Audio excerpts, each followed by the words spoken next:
Hello friends, नमस्ते and welcome back to my channel. आज हम बनाएंगे भरवा भिंडी। काफ़ी मज़ेदार चटपटी रेसिपी है ये। तो चलिए रेसिपी की शुरुआत करते हैं। तो यहाँ मैंने ले लिया है 250 ग्राम भिंडी, जिसे मैंने धो लिया है और इसे प्रॉपरली सुखा लिया है एक कपड़े की मदद से, जिसे मैंने अच्छी तरह से पोंछ करके, इसमें पानी नहीं रहना चाहिए, आपको एकदम ड्राई पोंछ करके इसे रेडी रखना है। तो यहाँ पर मैं दिखा दूँ कि आपको जो भिंडियाँ लेनी है वो सॉफ्ट लेनी है, जो बड़े साइज़ होते हैं उससे छोटे लेनी है। लेकिन अगर आप ऑनलाइन ग्रॉसरी से मंगाते हैं तो यही होता है, कुछ भिंडियाँ अच्छी निकलती है और कुछ ख़राब निकलती है। तो जैसा कि आपने यहाँ पर देखा, जिस भिंडी की टेल आराम से इस तरह से टूट जा रही है वो भिंडी आप बेशक उसको रेसिपी में यूज़ कर सकते हैं। इनफैक्ट उसे सब्ज़ी बनाने में आप यूज़ कर सकते हैं। तो भरवा भिंडी के लिए आपको भिंडी का जो ऊपर का सिरा है और नीचे का सिरा है वो निकाल देना है और बीच में इस तरह का स्लिट मारना है, क्योंकि चेक करना है कि अंदर कोई कीड़े हैं या नहीं। तो सारी भिंडियों को इसी तरह ही आपको स्लिट मार करके चेक करना है और उसको रेडी रख लेना है। तो इसमें से जो भिंडियाँ मैंने ली हैं इनमें से कुछ तो ख़राब निकलेंगे, कुछ में कीड़े निकलेंगे और कुछ नरम नहीं होंगे, तो वो ऑलरेडी छट जाएंगे। तो यहाँ पर मैं आपको दिखा दूँ कि आपको किस तरह की भिंडी नहीं लेनी है। यहाँ पर आप देख सकते हैं कि इस तरह की भिंडी ये बहुत ही ज़्यादा पकी हुई है, मतलब ये बहुत ज़्यादा हार्ड है। अगर आप इसकी सब्ज़ी भी बना देंगे तो ये खाने में क्या है, आपको मज़ा नहीं आएगा। और इस तरह की भिंडी वो प्रॉपरली अच्छी तरह से च्यू भी नहीं होती है, तो ऐसे भिंडी आप रिमूव कर दें।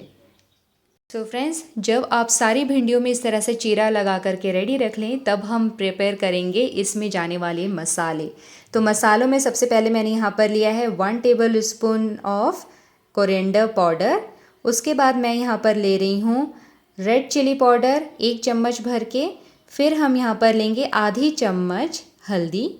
फिर हम यहाँ पर लेंगे गरम मसाला, जितना भी आपने कोरिएंडर पाउडर लिया है उसका आधा क्वांटिटी गरम मसाला। फिर हम यहाँ पर लेंगे 1.5 चम्मच सौंफ का पाउडर, सौंफ पाउडर यहाँ पे ज़्यादा लेंगे। फिर हम लेंगे आमचूर पाउडर, जो कि सौंफ पाउडर के ही इक्वल आपको लेना है। फिर हम यहाँ पर लेंगे नमक। नमक आप कम ही लीजिए तो अच्छा है, क्योंकि आप बाद में भी ऐड कर सकते हैं, ऊपर से भी आप डाल सकते हैं, लेकिन ज़्यादा नमक पड़ जाए तो मुश्किल है। फिर हम इसमें थोड़ा सा हींग छिड़क देते हैं और उसके बाद मैं यहाँ पर ले लूँगी गार्लिक पेस्ट। तो फ्रेंड्स, यहाँ पे जो आपको गार्लिक पेस्ट बना करके रेडी करना है वो करीबन 6 या 7 कली को आपको पीस करके रेडी रख लेना है। और उसके बाद आपको यहाँ ऐड कर देना है 1 बड़ा चम्मच सरसों का तेल। अब इन सब चीज़ों को आपको डालने के बाद अच्छी तरह से आपको मिक्स कर लेना है। इन सारे मसालों को आपको अच्छी तरह से मिक्स कर देना है। जब सारे मसाले आप अच्छी तरह से मिक्स कर लें, उसके बाद हम इन मसालों को एक एक करके भिंडी के अंदर भरना शुरू करेंगे। तो यहाँ पर एक भिंडी को इस तरह से लेके उसके बीच में इस तरह से एक एक करके भरते हुए जाइए और सारी भिंडियों को भर करके तैयार कर लीजिए।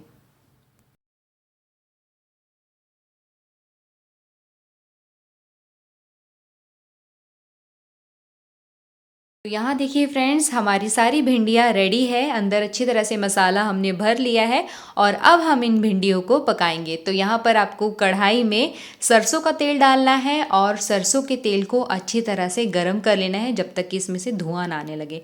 जैसे ही धुआं आने लगता है इसका मतलब है वो गर्म हो चुका है। अब हम एक के बाद एक अपनी सारी मसाले वाली भिंडी इसमें डाल देंगे। तो जो मसाला वाला पार्ट है वो हमेशा पहले ऊपर रहेगा और इस तरह से हम सारे मसाले वाले भिंडी डाल देंगे। और इसके बाद डालने के बाद इसे ढक करके आपको सिर्फ 1 या 2 मिनट के लिए ही वेट करना है, आपको छोड़ के जाना नहीं है। वहीं खड़े खड़े रह के इन भिंडियों को पकाना है, वरना सारे मसाले जल जाएंगे और आपकी सारी मेहनत पे पानी फिर जाएगा। तो उसके बाद अब इन भिंडियों को आपको टर्न कर देना है, अपसाइड डाउन कर देना है और वापस इसे ढक करके आपको 1 से 1.5 मिनट वेट करना है और आपकी भिंडियाँ बन करके तैयार हो जाएगी। ये ज़्यादा टाइम नहीं लेता है फ्रेंड्स। और आपको ये चीज़ भी ध्यान रखना है कि आपका जो फ्लेम है वो सबसे कम में हो, सबसे लो में हो, वरना हाई फ्लेम से, हाई हीट से ये जल्दी जल जाएंगे और पकेंगे भी नहीं। और अगर आपको किसी पॉइंट पे लगता है कि ये काफ़ी हाई फ्लेम पे है और ज़्यादा गर्म हो चुका है हमारा जो पैन है, तो आप गैस ऑफ कर दीजिए और इसे गरम कढ़ाई में ही आप कुक कर सकते हैं। ये बिल्कुल ही आराम से पक जाएगा। तो यहाँ देखिए फ्रेंड्स, हमारा जो भरवा भिंडी है वो ऑलमोस्ट पक करके तैयार है। अगर आपके पास मसाले बचे हुए हैं तो आप इस स्टेज में उसे डाल के भून सकते हैं बस 1 मिनट के लिए, और आप भिंडी को सर्व कर सकते हैं। यहाँ पर मेरे मसाले नहीं बचे हुए हैं तो मैं यहाँ पर मसाला नहीं डाल रही हूँ, लेकिन मैं यहाँ पर डाल रही हूँ 1 टेबल स्पून ऑफ बेसन। जी हाँ, बेसन डालने से इसका स्वाद और बढ़ कर के आ जाता है, और जो भी एक्सेस ऑयल है आपका उसमें ये बहुत ही अच्छी तरह से भून जाता है।